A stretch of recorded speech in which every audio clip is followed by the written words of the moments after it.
दोस्तों नमस्कार। कुछ अपडेट्स, ट्रेड यूनियन के अपडेट्स, ऑर्गेनाइजेशन जो सिस्टम होता है ट्रेड यूनियन का, उसके संदर्भ में एक बड़ा ही महत्वपूर्ण अपडेट है भाई साहब। मैं आपको बता दूं कि पिछले वीडियो में मैंने आपको बताया था कि बीएमएस की दोनों यूनियन, बीएमएस से संबंधित जो एफिलिएट्स दोनों यूनियन होती हैं, वर्कमैन की, बैंकिंग इंडस्ट्री की बात कर रहा हूं, और ऑफिसर्स की, एनओबीडब्ल्यू और नोबो, ये दोनों एसोसिएशन अपना प्रोग्राम एटीएसएल का अलग चला रही 17 तारीख को, जबकि ये जो यूएफबीयू है ये 12 तारीख को ही अपना चलाएगा। ये मामले हैं भाई साहब। ये बात मैं कल बता चुका हूँ। आज क्यों बता रहा हूँ? आज इसलिए बता रहा हूँ, जब ये दोनों प्रोग्राम की घोषणा हुई अलग अलग, तो कुछ तो मुझको लगने लगा कि कुछ गड़बड़ है भाई साहब, लेकिन इतना ज़्यादा गड़बड़ हो जाएगा इसकी अंदाज़ा मुझको नहीं था। क्या हुआ सीधे सीधे आपको बताता हूँ। कुछ कार्य डेवलपमेंट कल हुए और उसका सारा नतीजा आज दिखाई पड़ा। आप जानते हैं कि यूएफबीयू में उसके कॉन्स्टिट्यूएंट्स 9 हैं। 9 कॉन्स्टिट्यूएंट्स में भी एआईबीओए 2 धड़ों में है, जिसमें आपस में मुकदमा चलता है। दोनों धड़ों को अलग अलग बुलाया जाता है। एक तो यूएफबीयू के साथ में, एक को अलग से चिट्ठी दी जाती है कोर्ट की वजह से। यानी इतना तो टूट पहले से ही थी। अब क्या हुआ है भाई साहब, जब ये बीएमएस की दोनों यूनियन एक तरीके से अपना कार्यक्रम अलग किया और यूएफबीयू ने अपना कार्यक्रम अलग किया, तो इन दोनों के बीच में इतनी खटास आ गई है, हो सकता है काफ़ी दिनों से कार्यक्रम चल रहा हो। आज भाई साहब यूएफबीयू के 7 धड़ों ने, जो कॉन्स्टिट्यूएंट्स हैं, इन्होंने आईबीए के चेयरमैन को एक पत्र लिखा है। पत्र मैं इस वीडियो के लास्ट में डाल रहा हूँ, आप उसको देख लीजिएगा।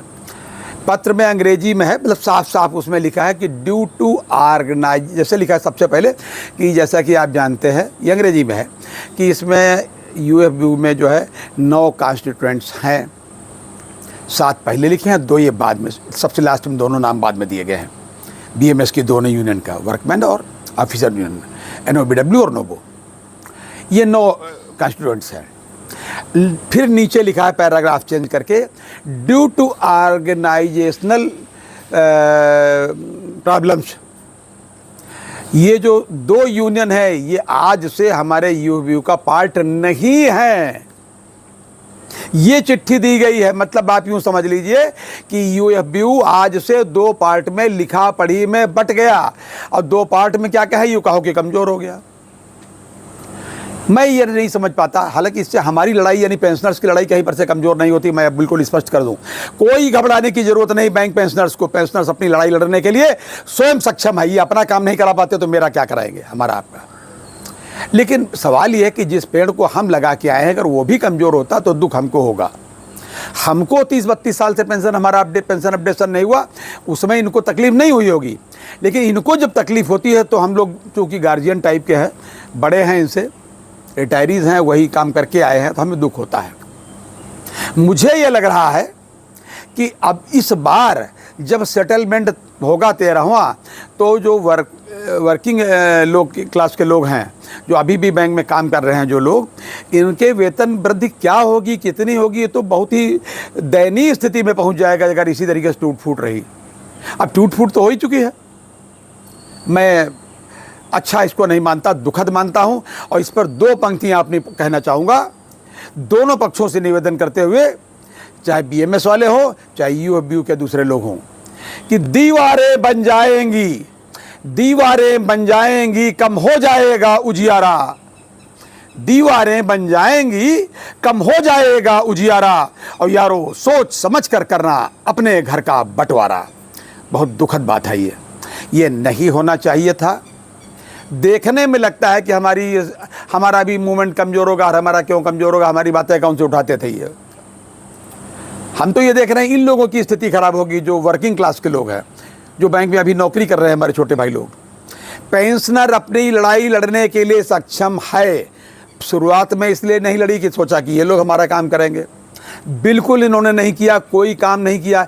एक आध लोग इसमें जागरूक थे, जैसे एक्रेसिया में पिछली बार इलाहाबाद बैंक वाले, जो माफ़ कीजिएगा इंडियन बैंक के जो नेशनल प्रेसिडेंट है RN शुक्ला जी, इन्होंने थोड़ी बात ज़ोर शोर से उठाई, एक्रेसिया हो गया, वो जाने दीजिए। बाकी लोग बिल्कुल नहीं।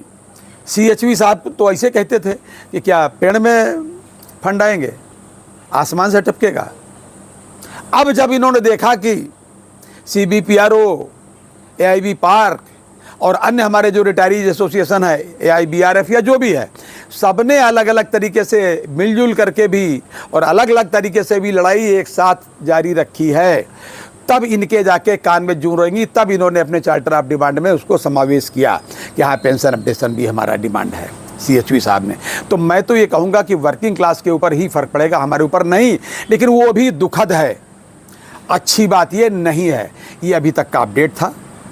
और मैं तो यही कहूँगा कि एक चीज़ मैंने पिछली बार आपको बताई थी अपने वीडियो में, अपने रिटायरीज भाइयों को, पेंशनर्स भाइयों को, कि 4, 5, 6 की जो वीकली लिस्ट आई थी उसमें जो हमारा नंबर था स्पेशल अलाउंस के केस का, वो मैंने लिख दिया था और ये भी निवेदन किया था, अवगत कराया था, जिम्मेदारी के साथ कहा था कि डेली लिस्ट में नाम नहीं आएगा। वो नहीं आया और फिर निवेदन कर रहा हूँ क्योंकि अगली लिस्ट में फिर नाम आएगा, वीकली लिस्ट में, और फिर पता नहीं कहाँ पे आएगा, फिर वही स्थिति रहेगी। फिर हाथ जोड़ करके निवेदन कर रहा हूँ अपने उन सभी लोगों से जो इसमें पार्टी हैं, वादी हैं, पेटिशनर्स हैं स्पेशल अलाउंस वाले मामले में, उनसे निवेदन करूंगा कि कोई भाई आगे तो आइए और अर्ली हियरिंग की एप्लीकेशन लगाइए। अगर कोई आर्थिक समस्या हो या कोई और प्रॉब्लम हो तो प्लीज़ खुलकर बताइए, मेरे वीडियो में कमेंट करके बता दीजिए, मुझे फ़ोन करके बता दीजिए, व्हाट्सएप करके बता दीजिए। हमारे तमाम साथी इसके लिए तैयार हैं, आपको कंट्रीब्यूट करने के लिए, कंट्रीब्यूशन देने के लिए मैं भी तैयार हूँ। मैं व्यक्तिगत रूप से कह रहा हूँ, ऑन कैमरा कह रहा हूँ, लेकिन भैया कुछ करिए तो सही। अभी तक किसी ने नहीं कहा। आप लोगों से भी निवेदन करता हूं, जो हमारे मित्र हैं, जो हमारे वीडियोस देख रहे हैं, सुन रहे हैं, कि आप जिन जिन को जानते हो पेटिशनर्स को, न जानते हो तो 2-4 को मैं जानता हूं, मैं उनका नंबर दे सकता हूं, वहाँ पर निवेदन उनसे करिए कि वो एप्लीकेशन अर्ली हियरिंग की लगाएं। फ़िलहाल 12 तारीख को MC सिंगला साहब का केस है और वो केस मील का पत्थर साबित होगा, ऐसा मुझे लगता है। यूनियन में, मैं ट्रेड यूनियन में वर्किंग में क्या हो रहा है, मैं इसके लिए बिल्कुल चिंतित नहीं हूँ। सूचना थी इसलिए आपको बता दी। बिल्कुल भाई साहब चिंतित नहीं हूँ। आपका पेंशन अपडेशन हो करके रहेगा। रोज़ रोज़ नई नई व्याख्याएँ आ रही हैं कि 35A में ये है और फलाने में ये, अरे है, सब लोग जानते हैं। और जो नई चीज़ कुछ हो तो दीजिए ताकि मैं वकील साहब तक पहुँचाऊँ। अभी तक जितनी भी चीज़ें मेरे पास आई हैं मैंने सबको पहुँचाने का प्रयास किया है। जो एक बार पहुंचा चुका हूं उसको दोबारा मैंने नहीं दिया, हालांकि बाद दोबारा भी मेरे पास लोगों ने भेजा, लेकिन उसमें से लगभग सभी चीज़ें वहां एनेक्जर पहले से लगा है। इस बार वो गलती नहीं होगी जो पिछली बार हाई कोर्ट के केस में हुई थी। हाई कोर्ट में जब MC सिंगला साहब का केस था, किसी कीमत पे नहीं होगी। और निर्णय, नतीजा, डिसीजन, कोर्ट का ऑर्डर आपके यानी बैंक पेंशनर्स के पक्ष में होगा और इसका आपको पूरा लाभ मिलेगा, पूरा लाभ मिलेगा और एरियर भी इसका मिलेगा। उस तरीके से नहीं होगा कि जैसे अन्य लोगों को में एरियर नहीं मिला, क्योंकि पिटिशनर MC सिंगला साहब थे, OP उम्मत साहब थे, जो अब दुनिया में नहीं हैं। तो फिलहाल मैं आपसे यही करूँगा, यही निवेदन करूँगा कि 12 तारीख के लिए आप इंतज़ार कीजिए, ऊपर वाले से दुआ करिए और अपने कमेंट के माध्यम से जो लोग इस केस की पैरवी कर रहे हैं उनका उत्साहवर्धन करते रहिए ताकि किसी भी तरीके से निरुत्साहित न हो और 12 तारीख को आपके पक्ष में निर्णय आए।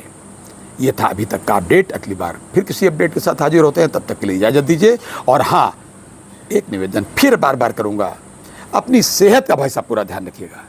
जय हिंद, जय भारत, नमस्कार।